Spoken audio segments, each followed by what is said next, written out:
Deividas Hawkinsas. Paleidimas. Atsidavimo ir susitaikymo kelias. 20 skyrius. Gydytojau, išsigydyk pats. Per paskaitas ir seminarus apie sveikatingumą visada labai populiari būna savigydos tema. Žmonėms įdomus pasakojimai, kaip gydytojai išsigydo įvairias ligas. Kaip tik apie tai mes dabar ir pakalbėsime. Jūs pamatysite, kaip šioje knygoje išdėstytus principus galima pritaikyti sveikatos palaikymo tikslams. Mano praktika rodo, kad mes galime išsigydyti daugumą savo ligų.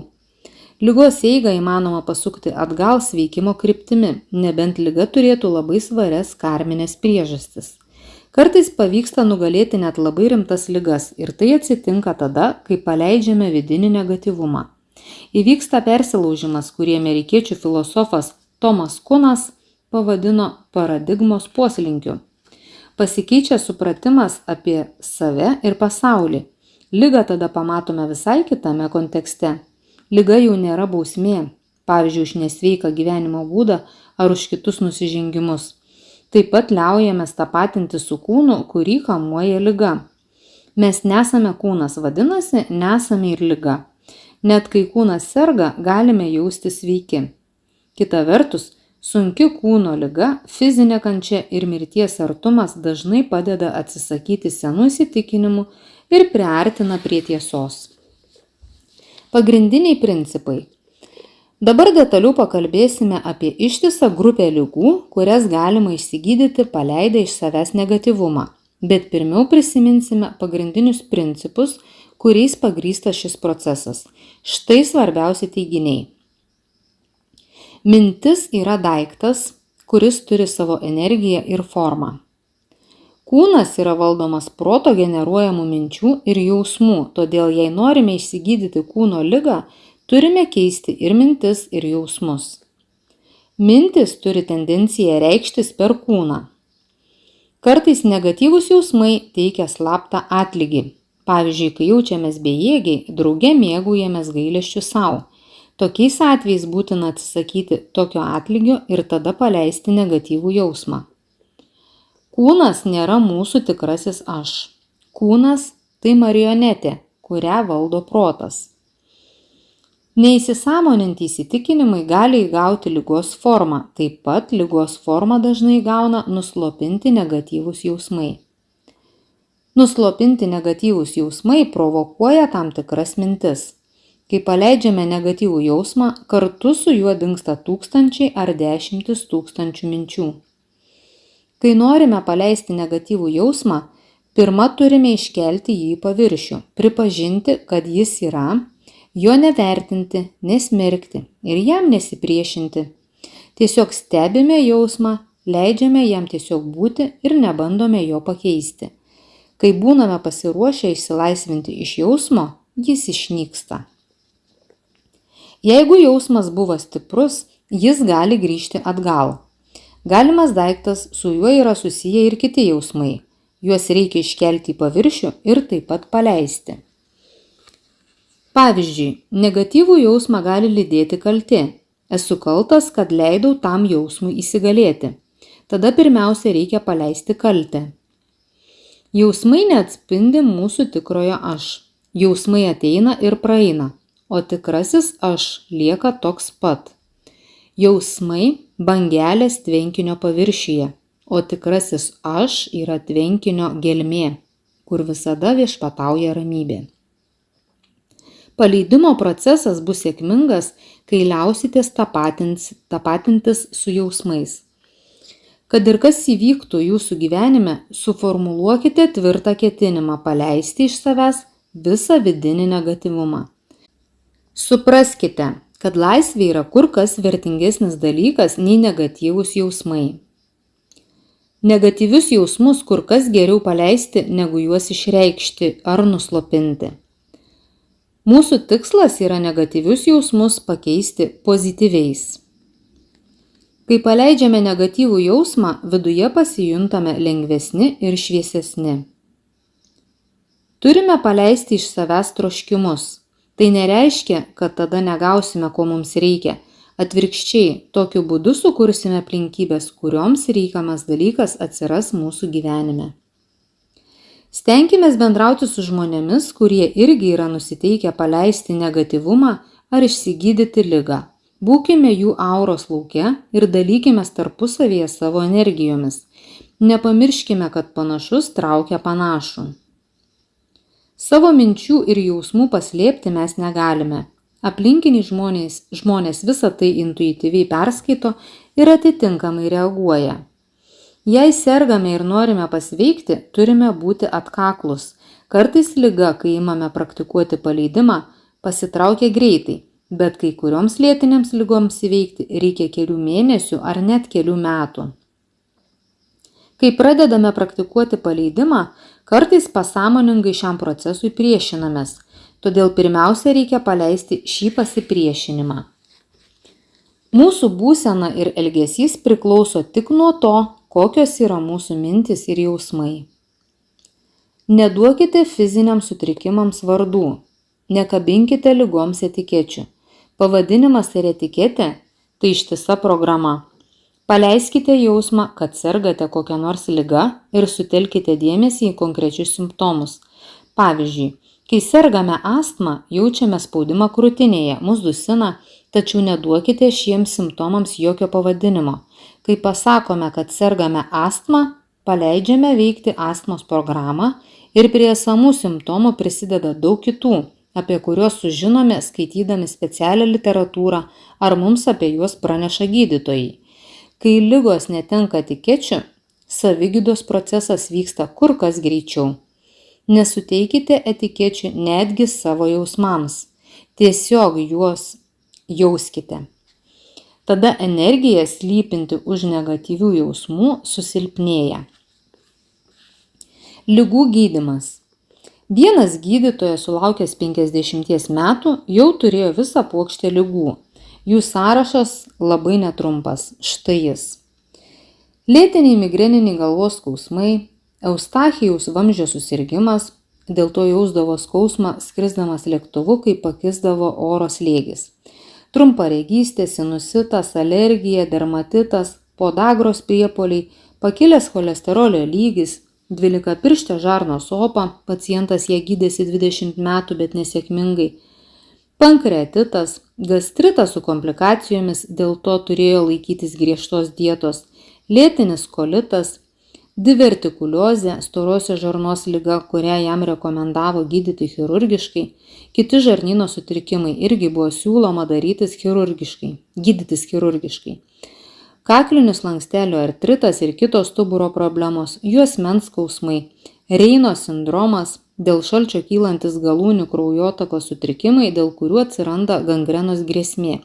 Vidutinio amžiaus krizė, depresija, libido sutrikimai, galūnių šalimas, cista viename iš apatinių stuburo slankstelių, gydoma tik chirurgiškai, bronchitas ir lėtinis kosulys, pėdų grybelis, pacientas buvo įsitikinęs, kad užsikrėtė viešbutyje, pleiskanos, pacientas buvo įsitikinęs, kad užsikrėtė kirpykloje, Tidzės sindromas, krūtinkaulio kremzlių uždegimas, dantų ėduonis ir dantenų ligos, visiškas energijos disbalansas, kineziologinis tyrimas parodė, kad visi meridianai susilpnėja. Buvo keista, kad šis žmogus apskritai dar gyvas. Dėl įvairių virškinamojo trakto sutrikimų kartais vieninteliai saugus produktai būdavo salotos ir morkos.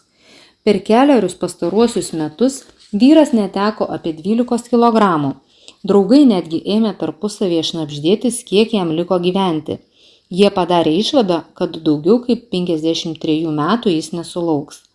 Kaip atsitiko, kad šis labai išsilavinęs, kūrybingas ir profesionalus žmogus, kuris labai ilgą laiką stengiasi gyventi subalansuotą gyvenimą, susirinko tokią daugybę ligų. Jis labai daug dirbo savo gydytojo kabinete, tačiau taip pat intensyviai sportavo, turėjo hobį, drožinėjo medį ir kasdien po 2 kartus meditavo. Žinoma, kai ėmė pulti viena liga po kitos, jis pradėjo gydytis ir išbandė daug metodų iš tų, kuriuos aš minėjau knygos pradžioje. Tai buvo savihipnozė, makrobiotika, ypatingas mitybos būdas, akupunktūra, pozityvūs teiginiai, afirmacijos, astralinė projekcija, relaksacija ir taip toliau. Šio žmogaus situacija iš tikrųjų buvo paradoksali. Jis išbandė daugybę terapinių metodų, tačiau jo sveikata tik blogėjo. Kita vertus, nors sirgo ir jautė fizinį skausmą, išorinėme pasaulyje jį lydėjo sėkmė, jo gydytojo praktika klestėjo. Kokia buvo jo išorinė sėkmės priežastis? Kai su juo susipažinau, supratau, kad į priekį jį labai veda stipri valia.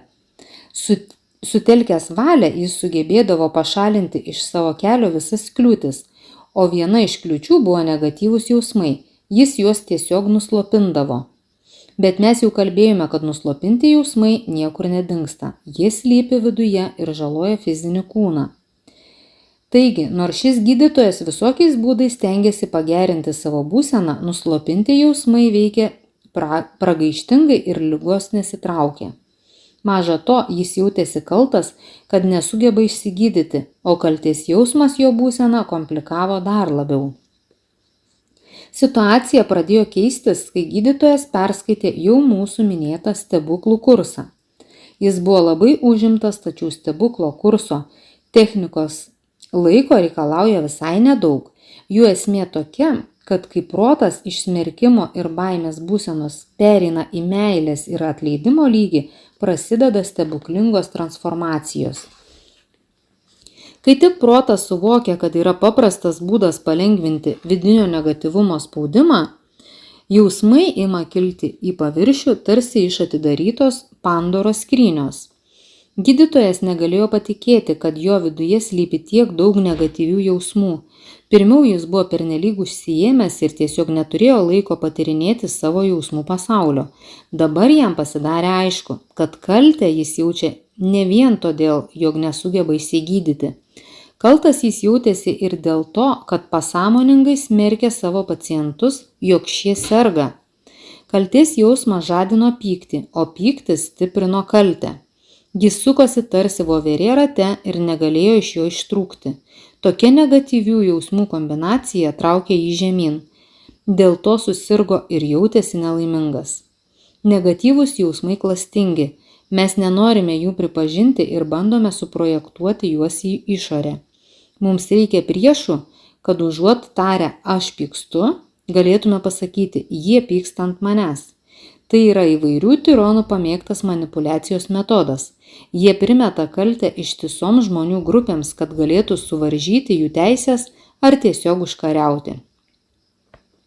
Gydytojas atskleidė dar vieną savo vidinio pasaulio aspektą. Jis nevertino jausmų.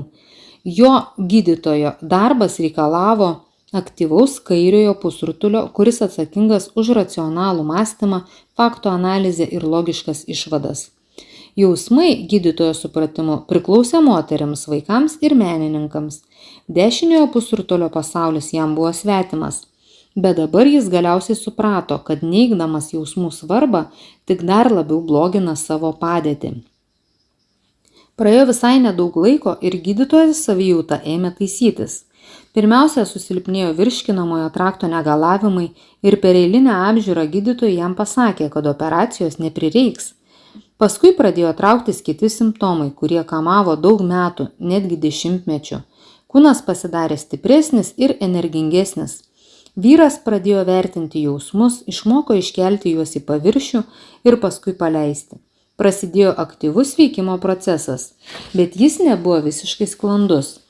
Po kurio laiko labai sustiprėjo divertikuliozės simptomai. Prasidėjo kraujavimas iš žarnyno. Tai buvo lemiama akimirka. Gydytojas nusprendė įsitikinti, ar paleidimo metodas veikia ar ne. Užuot nuėjęs į ligoninę, kad jam būtų atliktos specifinės procedūros, jis visiškai susitaikė su situacija ir liovėsi priešintis visiems pilvo srityje kylantiems pojūčiams. Nedavė jiems jokio pavadinimo, neprikabino jokios etiketės ir leido tiesiog būti. Ta sykį paleidimo praktiką jis tęsė 4 valandas ir 4 valandos pabaigoje divertikuliozės simptomai dingo. Pojūčiai iš pradžių buvo aštrus lyg peilio ašmenys, bet paskui iškilo į paviršių ir išsisklaidė. Vėliau divertikuliozės simptomai pasireiškė dar kelis kartus, bet gydytojas pakartojo paleidimo praktiką ir liga galiausiai pasitraukė. Pasikeitė ir jo mąstymas. Įprastą mąstymo procesą pakeitė paprastas žinojimas. Pavyzdžiui, vieną rytą jis atsibudo žinodamas, kad nebeserga alergija žiedadulkėms. Jam tapo aišku, kad alergija yra tik etiketė, kurią jis pats buvo prisiklijavęs prie tam tikrų būsenų. Dar jam buvo aišku, kad dabar augalų žiedadulkės jokių patologinių būsenų nesukels, net jei jis lies augalus rankomis. Vėliau jis netikėtai sužinojo, kad jam nebekenkia chemikalai, kurie naudojami sodo kenkėjams naikinti. Pirmiau šie chemikalai jam sukeldavo sunkų migrenos priepuolį, o dabar, kai kartą pateko į jais išpurkštą aplinką, jam nieko blogo neatsitiko. Gydytojas pasijuto pakylėtas, tai buvo laisvė. Kaip nuostabu būti laisvam ir jausti savo proto galią. Jam paaiškėjo, kad kūną valdo proto generuojamos mintis. Kiek vėliau lygiai taip pat jis normalizavo cholesterolio lygį ir atsikratė alergijos pieno produktams bei kitiems alergenams. Dingo poreikis laikytis griežtų dietų ir po daugelio metų žmogus perėjo prie normalios mitybos. Dabar galėjo valgyti maisto produktus, kurie anksčiau jam buvo griežtai uždrausti.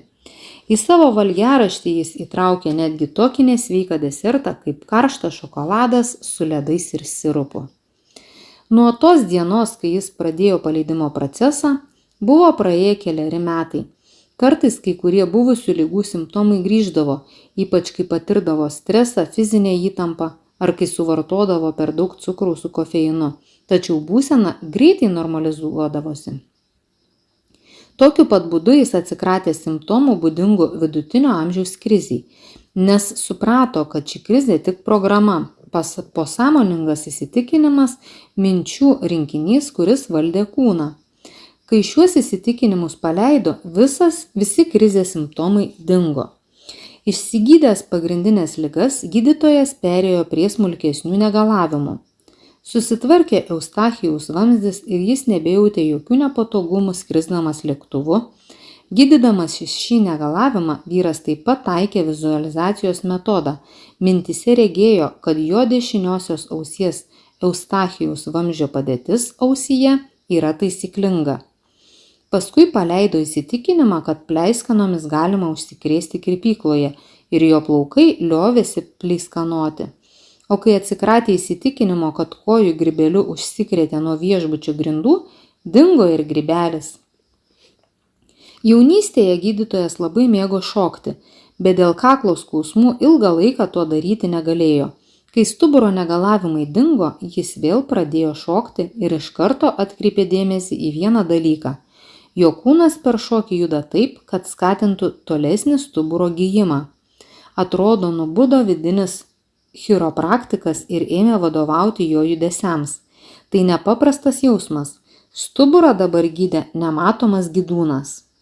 Galiausiai pasitraukė visi negalavimai, kurie vos prieš kelerius metus kėlė grėsmę gyvybei. Paskui jis gavo puikią progą dar kartą įsitikinti, koks veiksmingas yra paleidimas. Kartą per padėkos dieną vyras susilaužė kairėje pėdą ir prieš iškviesdamas medicinos pagalbą paleido visus negatyvius su šiuo įvykiu susijusius jausmus. Paleidimo rezultatas buvo labai spartus lūžio gijimas. Pėda jam sugipsavo lapkričio pabaigoje, o per kalėdas jis jau šoko. Regėjimo gydymas. Kartą skaičiau paskaitą apie paleidimą ir papasakojau apie ką tik minėtus išgijimus. Vienas klausytojas pakėlė ranką ir uždavė man tokį klausimą. Daktare, jeigu paleidimas padeda įveikti tiek daug ligų, kodėl jūs pats nešiojate akinius? Kodėl neišsigydote regėjimo? Atsakiau jam, niekada nemaniau, kad akinių nešiojimas yra liga. Bet dabar galiu jums pasakyti, kad nėra jokių priežasčių, kodėl nebūtų galima regėjimo sutrikimų išsigydyti. Taip taręs, nusiėmiau akinius su dvižidiniais lęšiais ir įsidėjau juos į švarko kišenę. Mano regėjimas tuo metu silpnėjo ir aš jau ketinau eiti pas gydytoją, kad šis išrašytų man stipresnius akinius. Bet grįždamas namo automobilį vairavau be akinių. Buvau įsitikinęs, kad jei pasitikėsiu savimi, mano regėjimas susitvarkys. Važiavau lėtai, vaizdas prieš akis buvo neryškus. Vis dėlto supratau svarbią tiesą. Mes visada pamatome tai, ką mums reikia pamatyti, bet ne visada, ką matyti norime. Kitas 6 savaitės tyrinėjau šį unikalų regėjimo fenomeną ir atradau daug įdomių dalykų. Pavyzdžiui, padariau tokią išvadą, kad sėkmingai funkcionuotume šiame pasaulyje, mums užtektų tik 5 procentų regimosios informacijos, kurią įprastai gauname kiekvieną dieną žiūrėdami į pasaulį. Didelė dalis šios informacijos mums paprasčiausiai padeda pabėgti nuo pasaulio. Be akinių man buvo sunku skaityti laikraščius ir žiūrėti televizorių, bet kai kelyje pasitaikydavo kliūtis, aš ją pamatydavau, nes man reikėdavo ją pamatyti. Beje, aš tuo metu tikriausiai buvau panašus į populiarų komiksų herojų poną Magu, kurio regėjimas buvo labai prastas, bet jis nenorėjo, kad kas nors tą žinotų. Prisipažinsiu, kad tas 6 savaitės mane lydėjo nerimas ir baimė, bet 6 savaitės pabaigoje visiškai nurimau. Mano pozicija buvo tokia. Ką man būtina pamatyti, aš tikrai pamatysiu. Vidinė ramybė stiprėjo, pajutau, kad esu vienovėje su tuo, kas valdo visatą. Ir kaip tik tą akimirką mano regėjimas visiškai sugrįžo. Ko pirmiau be akinių įžvelgti negalėjau, dabar tapo nepaprastai ryšku ir aišku.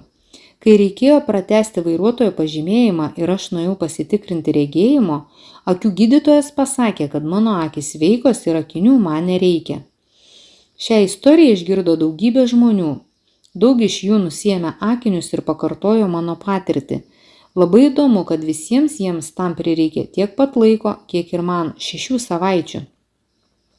Vienas tų žmonių, kurie susigrąžino regėjimą, pabandė vėl užsidėti akinius. Mat jo žmona buvo pratusi jį matyti tik su akiniais ir niekaip negalėjo susitaikyti su nauju jo įvaizdžiu. Bet tie akiniai buvo su paprastais stiklais ir be jokių dioptrijų. Jis tą padarė iš meilės žmonai.